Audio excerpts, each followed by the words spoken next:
या कुक्षि विवरे कृत्वा स्वयं रक्षति सर्वतः नमामि जननीं देवीं परां प्रकृतिरूपिणीं कृच्छ्रेण महता देव्या धारितोऽहं यथोदरे तत्प्रसादात् जगद्दृष्टं मातर्नित्यं नमोऽस्तुते पृथिव्या यानि तीर्थानि सागरादीनि सर्वतः वसन्ति यत्र तां नौमि मातरं भूतिहेतवे మాతృదేవో భవ పితృదేవో భవ.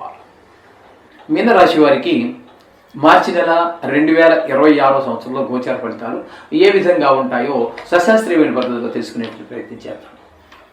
మీనరాశి వారికి జన్మంలోని శని, దీనిని ఏలినాటి శని అంటారు, మధ్యలో ఉంది తనుభావం అంటారు.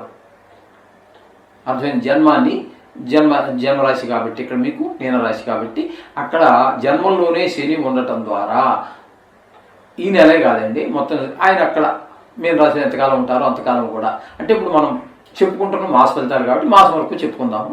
ఇక్కడ శరీరానికి సంబంధించినటువంటి అనారోగ్యాలు ఎక్కువగా ఉంటాయి. ఏ పని మొదలుపెట్టినా చేద్దాము చూద్దాము అన్నట్టుగా ఉంటుందే కానీ ముందుకు వెళ్ళకపోవటం జరుగుతూ ఉంటుంది. ఈ విధమైన ఫలితాలన్నీ శని భగవానుడు ఇస్తూ ఉన్నాడు. ఇక జన్మల్లోనే శుక్రుడు రవి కేవలము 17 రోజులు మాత్రమే ఉంటున్నారండి. మరి మిగతా రోజులు అంటే ఆయన ప్రయాణం ఎక్కడ ప్రస్థానం ఎక్కడ మొదలైంది, కుంభరాశిలో ప్రస్థానం మొదలైంది. అంటే అక్కడ 1వ తారీఖు నుంచి 14వ తారీఖు వరకు 1000 స్థానంలో ఉన్నారు. అక్కడ 1000 స్థానంలో రవి యోగించడు. అనేక రకాల ధన వ్యయము, ధన నష్టము, మనోవిచారము, శత్రువయం ఇట్లాంటివన్నీ కలుగుతూ ఉంటాయి. అదే సరే తదుపరి అవన్నీ పోయిన తర్వాత 15వ తారీఖు నుంచి మాత్రం జన్మంలోకి వస్తున్నారు. ఆయన కూడా జన్మంలోకి వచ్చిన తర్వాత ఇదే రకం చెడు ఆలోచనలు, చెడు ప్రభావం, చెడు ప్రవర్తన వైపు ఆకర్షితులు కావటం ఇట్లాంటి అనేక రకాలైనటువంటి ఇబ్బందులకే గురి చేస్తాడు రవి కూడా. మొత్తం అంటే నెలంతా కూడా రెండు రాశుల్లో సంచారం కూడా సౌఫలితాలు ఇవ్వటం. ఇక శుక్రుని తీసుకున్నట్టయితే 25 రోజులు జన్మంలో అంటే జన్మరాశిలో సంచారం ద్వారా శుభ ఫలితాలు ఇచ్చేటటువంటి ఏకైక గ్రహం శుక్రుడు ఒకడే. కాబట్టి ఆయన కొంచెం మంచి ఆలోచన చేస్తారు. మన కాస్త ముందుకి ప్రవర్తనలో ఏ విధంగా చెడు రాకుండా ఈ శని రవి ప్రయత్నిస్తుంటే ఈయన మన మంచి దారిలో నడిపించడానికి ఈయన ప్రయత్నం ఏం చేస్తున్నారు, ఆయన ప్రయత్నం వాళ్ళు చేస్తూ ఉన్నారు. ఆ విధంగా శుభాశుభ ఫలితాలుగా నడుస్తూ ఉంటుందన్నమాట. ఇక శుక్రుడు 25 రోజుల తర్వాత ఏమవుతాడు అన్నట్టయితే ఆయన సంక్రమణం చేసి మేషంలోకి వచ్చారు. ద్వితీయ స్థానంలోకి వచ్చిన కేవలం 6 రోజులే. 6 రోజులు కొంచెం మన ధనానికి లోటు లేకుండా కుటుంబంలో కాస్త ఆహ్లాదకరమైన పరిస్థితి ఉండేలాగా ఆయన ప్రయత్నం చేస్తారు. ఇకపోతే చతుర్థంలో గురు సంచారం జరుగుతోందండి. ఈ గురు సంచారం చతుర్థంలో మనకి తల్లి గారి విషయం, ఆరోగ్య విషయం కానివ్వండి, ఆశీస్సుల విషయం కానివ్వండి, అలాగే విద్య విషయంలో కానివ్వండి, భూమి, గృహము, వాహనము, మన స్వభావం ఇట్లాంటి విషయాల్లో మనకి ప్రతికూలమైన ఫలితాలనే ఇస్తారు ఆయన. తద్వారా ఏంటి మనకి 4వ స్థానం అనేది ఇప్పుడు భూమి ఇవన్నీ సంబంధించినవి, ఇవన్నీ ల్యాండ్కి సంబంధించిన విషయాలు కాబట్టి వీరికి రియల్ ఎస్టేట్ వ్యాపారం చేసేటటువంటి వారికి, ఈ వాహనాలు షోరూమ్ కొత్తగా పెట్టుకున్నటువంటి వారికి, లేదా పాత వాహనాలు కొని వాటిని రిపేర్ చేసి అమ్మేటటువంటి హైదరాబాద్లో చాలానే ఉంటాయి. అటువంటి వారికి అనుకూలమైన కాలం కాదు చతుర్థ స్థానంలో గురు సంచారం అనేటటువంటి. ఇకపోతే కేతువు పూర్తిగా వీరికి లాభదాయకంగా పనిచేస్తూ ఉంటారు. 6వ స్థానంలో ఉన్నారు కేతు. 6వ స్థానంలో ఉండడం ద్వారా ఆరోగ్యం బాగుండేలాగా చూస్తారు. మనం ఎవరికైనా అప్పు బాకీ పడి ఉన్నాము, అప్పు తీర్చేయగలుగుతాము. ఇన్నాటి నుంచి తీర్చలేకపోతున్నాము, ఇప్పుడు తీర్చేయగలుగుతాము. లేదా అప్పు కోసం మనం ప్రయత్నం చేస్తున్నాము, ఏదో ఇల్లు కొనడానికో, స్థలం కొనడానికో, కారు కొనడానికో, పిల్లవాడిని అబ్రాడ్ పంపించడానికో మనం ప్రయత్నం చేస్తున్నాము. తప్పకుండా మీకు అప్పు లభిస్తుంది. ఆ లభించినటువంటి అప్పు సద్వినియోగం అవుతుంది. తద్వారా ఈ విధమైనటువంటి శుభకార్యాలన్నీ కూడా మనకి కేతుగ్రహం 6వ స్థానం సంచారం వల్ల కలుగుతాయి. ఇకపోతే వీరికి ఈ మీనరాశి వారికి 1000 స్థానంలో 4 గ్రహాల యొక్క సంచారం జరుగుతుంది. 1000 స్థానంలో రాణించేటటువంటి ఏకైక గ్రహం ఏదైనా ఉందంటే శుక్రుడు గురించి జన్మలోనూ ద్వితీయంలోనూ వెళ్ళిపోయింది.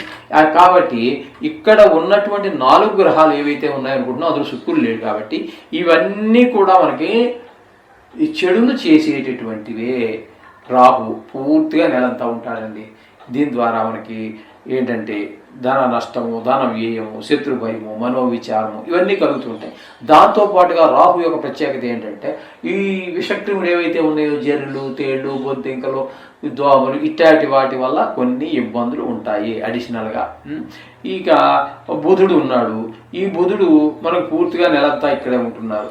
ఈ బుధుని యొక్క స్వభావం ద్వారా మనకి వ్యాపారకారకుడు కాబట్టి మనకి వ్యాపారాల్లో వాటిలో ముందుకెళ్లకుండా ఉండటానికి, అలాగే వ్యయం ఎక్కువైపోతూ ఉంటుంది. వ్యాపారం పెట్టారు, వ్యయం ఎక్కువైపోతూ ఉంటుంది, ఆదాయం తక్కువైపోతూ ఉంటుంది, శత్రు భయం ఎక్కువైపోతూ ఉంటుంది. మరి బాకీ శత్రు భయం అంటే ఏం లేదండి, మనం ఇవ్వాల్సిన మనకి శత్రువు, మనం ఎవరికైనా డబ్బులు బాకీ పడ్డాం అనుకోండి, అప్పుడు దాకా వాడు మిత్రుడే, వాడు అప్పు మనకి ఇస్తూ ఉన్నంతకాలం వాడు మిత్రుడే, మనం తిరిగి ఇవ్వాలి కదా. అప్పుడు వచ్చేటప్పుడు వాడు ఆ మిత్రుడు కాస్త శత్రువు అవుతాడు మనకి. ఈ విధంగా ఉంటూ ఉంటుంది వ్యాపారంలో లక్షణాలు అవన్నీ. కుజుడు కూడా 12వ స్థానంలో ఉన్నాడు. ఈ 12వ స్థానంలో ఉన్నటువంటి రవి 14వ తారీఖు వరకు కూడా ఇంతకుముందే చెప్పేసుకున్నాం రవి గురించి మనము. కాబట్టి ఈ రవి కూడా, ఈ 4 గ్రహాలు రాహువు, బుధుడు, కుజుడు, రవి 14వ తారీఖు వరకు కూడా పూర్తి ప్రతికూలురే. ధన వ్యయం, ధనం ఖర్చు పెట్టే విషయంలో మీరు చాలా జాగ్రత్తగా ఉండాలి. ఎందుకంటే ధనస్థానంలో ఒక్క 6 రోజులు మాత్రమే శుక్రుడు కనబడుతున్నాడు, ఇంకెక్కడ ఏం కనిపించటం లేదు. ఈ లాభస్థానంలో ఎవరు లేరు. ఏ స్థానంలో చూస్తేనేమో 4 గ్రహాలు ఉన్నాయి. కాబట్టి ఖర్చు విషయంలో ఏ రాశి వారు పడనంత జాగ్రత్త పడవలసి ఉంటుంది ధన వ్యయంలో. కాబట్టి చాలా జాగ్రత్తగా డబ్బులు ఖర్చు పెడుతూ ఉండాలి. మిగతా విషయాలన్నింటిలోనూ కూడా జాగ్రత్తగా ఉండటం చాలా మంచిది. ఈ విధమైనటువంటిది మనకు రవి వల్ల, కుజుడు వల్ల, బుధుడు గురు మనకు తెలియజేస్తున్నారు. ముఖ్యంగా ఈ రాశి వారు తన ఒంటి విషయంలోనూ, అంటే జన్మం కాబట్టి తన ప్రవర్తన విషయంలోనూ జాగ్రత్తగా ఉండాలి. అలాగే ఈ వ్యయ స్థానం కాబట్టి డబ్బులు ఖర్చు పెట్టే విషయంలోనూ కూడా జాగ్రత్తగా ఉండాలి. ఆదాయ వనరులు చాలా తక్కువగా కనిపిస్తున్నాయి కాబట్టి మీకు ధనస్థానంలోనూ లాభస్థానంలోనూ ధనస్థానంలోనే 6 రోజులు మాత్రం శుక్రుడు, మిగతా ఆదాయ వనరులు అయితే చాలా తక్కువగా ఉన్నాయి. కాబట్టి మీరు చాలా జాగ్రత్తగా ఉండాలండి. మీ ప్రవర్తన విషయంలో కానీ, డబ్బులు ఖర్చు పెట్టే విషయంలో కానీ చెడు అలవాట్లు పోకండి. ఒక 100 రూపాయలు ఉంటే కూడా ఇంట్లో దేనికో పని చేస్తుందనే ఆలోచనలో ఉండాలి మీరు. ఏదో ఒక వస్తువు కావాల్సి వస్తుంది అన్నట్టుగా అంత జాగ్రత్తగా మీరు బిహేవ్ చేస్తే, ప్రవర్తిస్తే, మీకు ప్రవర్తిస్తూ మన ప్రయత్నం మనం చేస్తూ, గ్రహాలు ఉన్నాయి మన చేత మంచి పనులు చేయించినా ఈ గ్రహాలేనండి, చెడ్డ పనులు చేయించినా అవే మనం చేసేస్తున్నాం అనుకోకర్లా. అలా అని చెప్పేసి తప్పించుకోవడం ప్రయత్నం చేయకండి. అంచేత మనం ఖచ్చితంగా నవగ్రహాన్ని ప్రార్థించాలి. ఈ వీరు చాలా జాగ్రత్తగా ఉండవలసినటువంటి సమయం. వీరికి కేవలము అనుకూలమైనటువంటి గ్రహం ఏదైనా ఉందంటే శుక్రుడు, కేతువు మాత్రమేనండి. ఇంక ఏ గ్రహము వీరికి అనుకూలత లేదు. కాబట్టి చాలా చాలా జాగ్రత్తగా ఉండండి. శుభభూయాత్.